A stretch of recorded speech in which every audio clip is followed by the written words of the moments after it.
बहुत समय पहले की बात है। गंगा तट पर बसा था एक विशाल और समृद्ध राज्य हस्तिनापुर। इस राज्य के राजा थे महाराज शांतनु, जो धर्म, न्याय और करुणा के लिए प्रसिद्ध थे। एक दिन महाराज शांतनु शिकार पर निकले।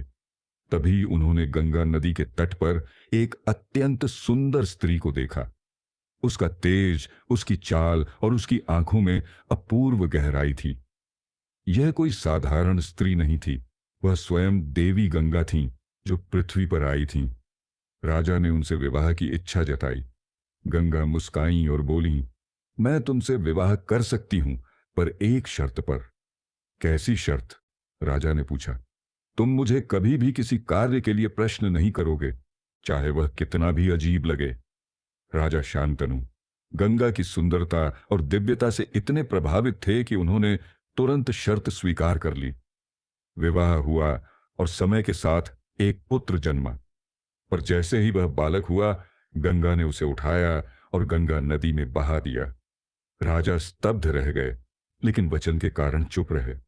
फिर दूसरा पुत्र हुआ और वही घटना दोहराई गई। तीसरा, चौथा, पांचवा, यहां तक कि 7 पुत्र गंगा नदी में बहा दिए गए। राजा के हृदय में दुख का सागर उमड़ रहा था, परंतु उन्होंने कभी भी गंगा से कुछ नहीं कहा।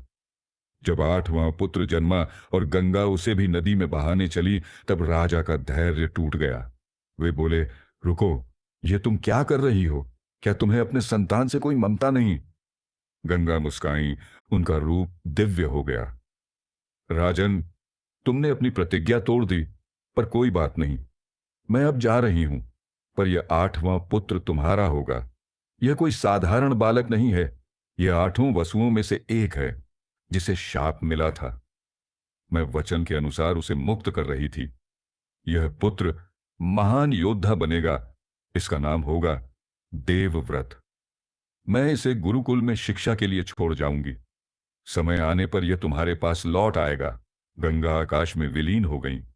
गंगा ने देवव्रत को स्वयं ब्रह्मचारी बनाकर पराशर, वशिष्ठ और सबसे अंत में महर्षि परशुराम के आश्रमों में शिक्षा दिलाई। देवव्रत ने शस्त्र विद्या, वेद शास्त्र, धर्म और नीति की उच्च शिक्षा प्राप्त की। उनका तेज इतना था कि देवता भी उनकी प्रशंसा करते थे। जब वे युवा हुए, गंगा उन्हें हस्तिनापुर वापस ले आईं और राजा शांतनु से मिलवाया। राजा अपने पुत्र को देख आनंदित हो उठे। उन्होंने देवव्रत को युवराज घोषित किया। कुछ वर्षों बाद राजा शांतनु को एक दिन यमुना नदी के तट पर विचरण करते समय एक मीठी सुगंध आई। उन्होंने देखा कि एक सुंदर युवती नाव चला रही है। उसका नाम था सत्यवती। वह एक निषाद राज की कन्या थी। उसका शरीर से मछलियों जैसी गंध आती थी, पर एक ऋषि के आशीर्वाद से उसमें एक दिव्य सुगंध आ गई थी। राजा उससे विवाह करना चाहते थे, लेकिन सत्यवती के पिता ने कहा, मैं अपनी कन्या का विवाह तभी करूंगा जब उसका पुत्र ही हस्तिनापुर का राजा बने। राजा शांतनु के हृदय में द्वंद्व शुरू हो गया। एक ओर प्रेम था, दूसरी ओर धर्म। वे पुत्र देवव्रत से बहुत प्रेम करते थे और उसे युवराज बना चुके थे। वे चुपचाप महल लौट आए, न कुछ बोले, न किसी को बताया।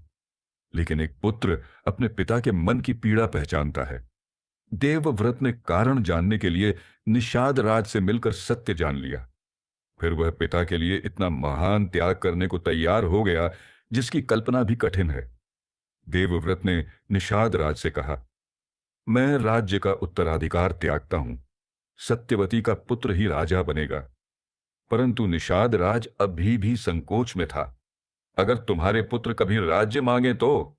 तब देवव्रत ने अपनी तलवार उठाई, आकाश की ओर देखा और बोल उठे, मैं आजीवन ब्रह्मचारी रहूंगा, न विवाह करूंगा, न संतान होगी, और हस्तिनापुर की सेवा करता रहूंगा।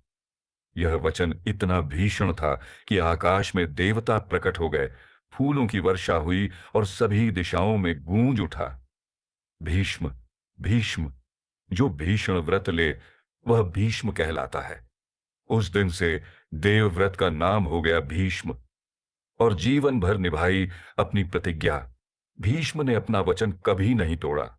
उन्होंने जीवन भर हस्तिनापुर की सेवा की, चाहे वो धृतराष्ट्र का शासन हो या पांडवों का वनवास।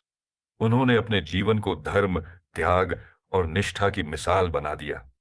कुरुक्षेत्र युद्ध में उन्होंने कौरवों की ओर से युद्ध किया, पर उनके हृदय में हमेशा न्याय के लिए अग्नि जलती रही।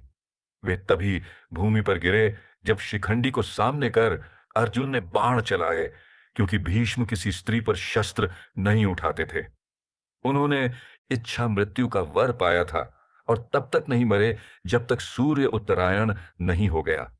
ऐसी ही रोचक कथाओं के लिए हमारी चैनल को सब्सक्राइब कर ले और वीडियो को लाइक और शेयर करें।